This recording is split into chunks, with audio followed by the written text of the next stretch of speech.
day night video. This is unusual. Yes, a little break in your regular broadcasting schedule.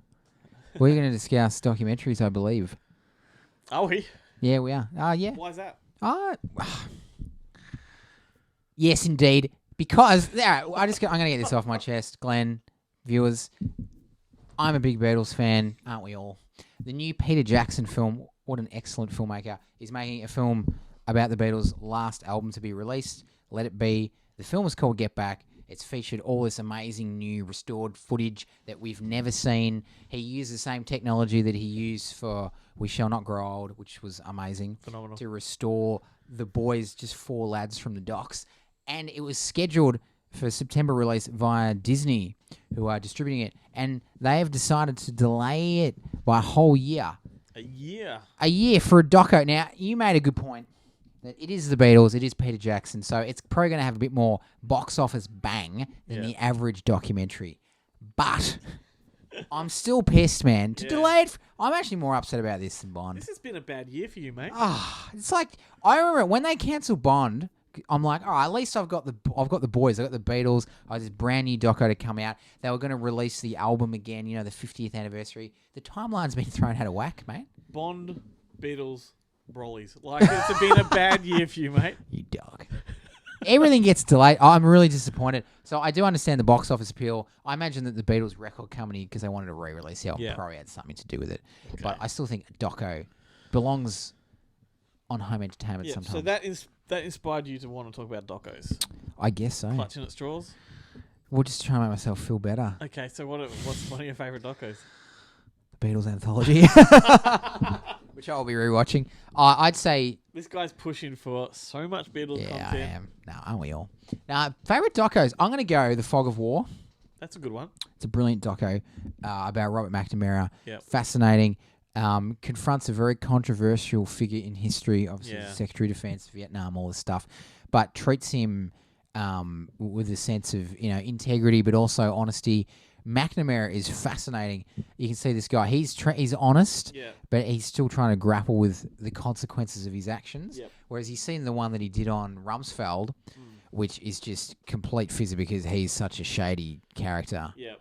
But yeah, I think The Fog of War is a sensational documentary. Yeah, no, it is good. I take a lot of issue with documentaries because it's a fantastic method of education, get a message across, but it's also one of the most biased forms of filmmaking. Yeah, it is. Is. Well, I can't stand Michael Moore. Well, I was going to bring Michael Moore into it, but because he's just like the big fat example of why Indeed. Documentary filmmaking can suck so badly. Yeah. Highly acclaimed, which is it's fair enough. Every filmmaker has a bias, like regardless. Like you've got a story to tell, there's a bias involved, right? But when you're peddling something that's supposed to be educational or informative, and you're manipulating a story because there's manipulation in filmmaking because that's what editing is. Yes. You're putting together the story you want to tell. Yeah. And I'm always just wary, skeptical of documentaries. That's why nature documentaries are generally good until you get them bloody telling false stories. The propaganda. Walruses jumping off cliffs. We won't go into that. No. Therefore, the docos I like are the ones that are just transparent. Yep.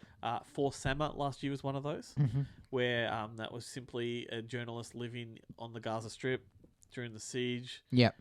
Just filming it with her own camera and documenting her child's early years in war. Yep. There's no bias there because it's just as it is. Yep. You see it for what it is. Interesting. That's a good one. Really good. One of the most shocking things I've seen in a long time. Yeah, okay. I have to see it. I haven't seen it yet. I do love the Paradise Lost films. Yes. The ones that Joel Berlinger made about the West Memphis 3. Once again, there is a big bias there. Yeah. Because they're adamant that these kids are innocent and they're pushing for that story. I believe those kids are innocent, so I was on board from the get-go. So for sure. But the Peter Jackson one... They shall not grow old. That's sensational. Fantastic. That's what a documentary should be. Yep.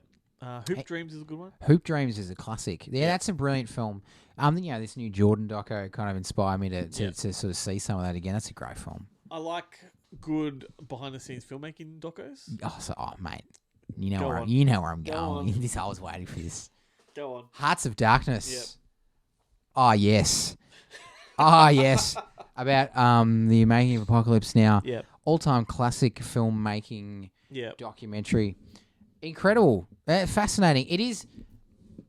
Are those people that say, and you know who you are, that say it's better than the actual film? Terrible thing to say. Yeah. But it does inform the piece. It's brilliant, isn't it? It's amazing.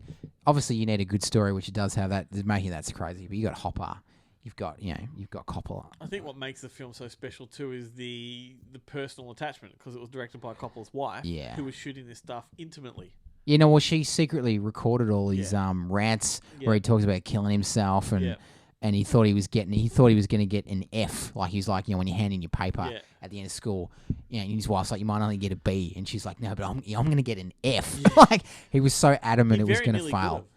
Yeah, I know. Yeah, absolutely. But the other one that comes to mind, because that's amazing, is A+. The one I'm thinking is Full Tilt Boogie, which was Robert Rodriguez's behind the scenes of. I've heard of that. What's it called? From Dusk Till Dawn. That's really good. Like if you're into filmmaking and you want to sort of learn about how these things are made, that's really good. That would be a good one.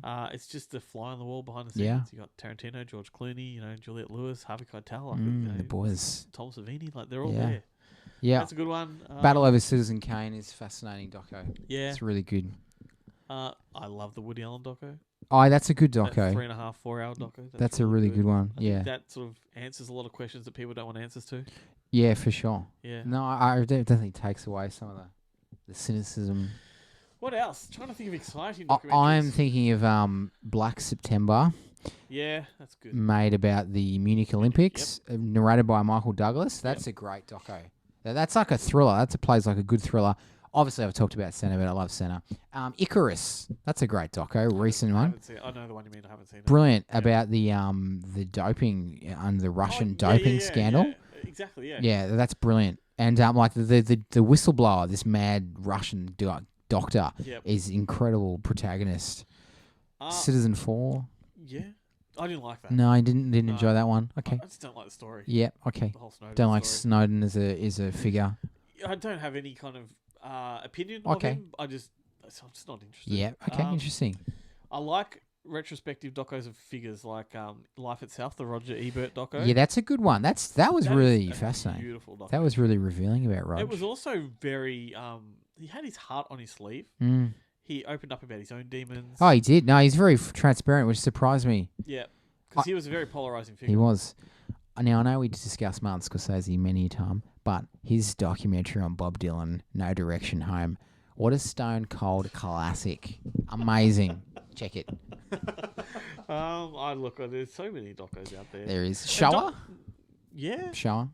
Documentaries these days, it's all transitioned to television. It's long format, Making a Murderer, all that kind of stuff. Yeah, they've changed now. Like, I mean, there's some fascinating documentary series now. Do you remember once upon a time you'd say documentaries and people would snore? They'd be bored out of their minds because documentaries were just not something people watched. And now it's changed so much. You get Netflix because of the documentaries. Yeah, the culture's changed. There's a documentary streaming platform. Yeah. So it's interesting. Does that mean people want to be informed, or does it mean we're being fed information? It's probably a bit of both. Yeah. I mean, those series you mentioned there, they play like a good thriller. Yeah. Like they have a great narrative. They're fascinating, and because they're real life, I suppose it adds to the sort of the intrigue. But I think they construct great narratives, don't they? Can I just say Michael Moore's a piece of shit? Putting it out there. Can I just say, do you remember when Bowling for Columbine came out, and it was like. It was a massive film. It was a huge. It was a good film. It is.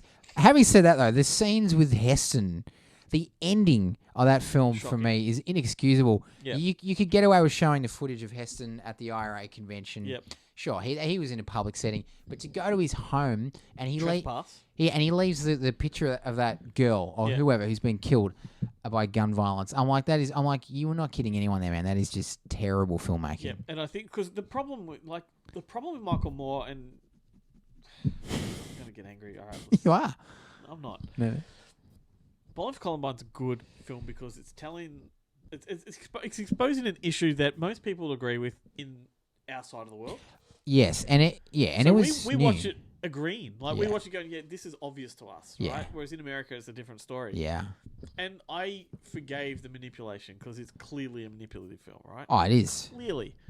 But then every other film he's done subsequently, unacceptable in every regard. No, I agree. So Fahrenheit 9/11, which again was very highly acclaimed, won Cannes. Yep. Like it was a big hit.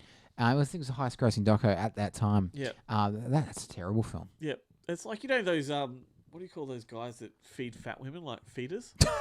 Like they like to keep these women fat and they feed them. Yeah. Michael Moore is a feeder to that type of viewer. Yeah. He's stoking the fire.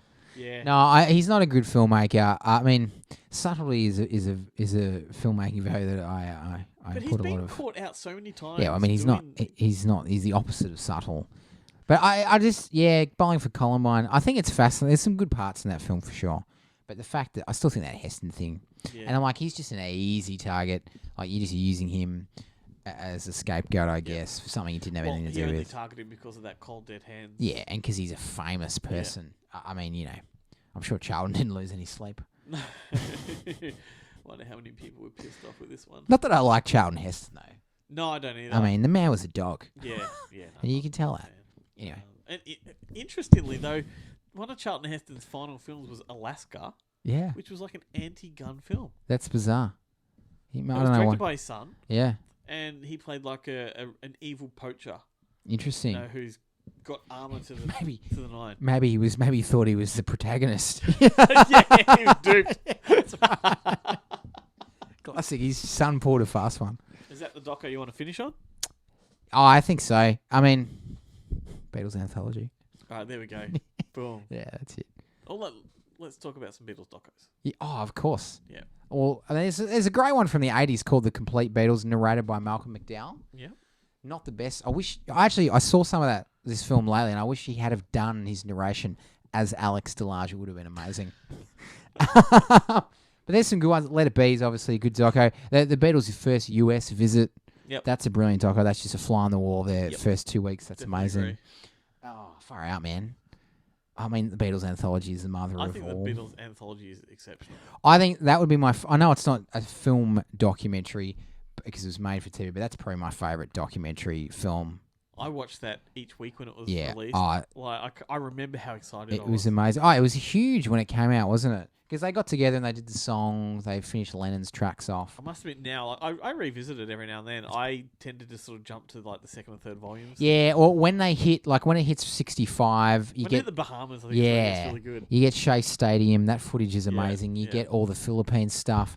It's a brilliant story. You realise it's amazing watching that. Just how crazy that story is. Yeah. It's an amazing story. Oh, the boys. We can end it.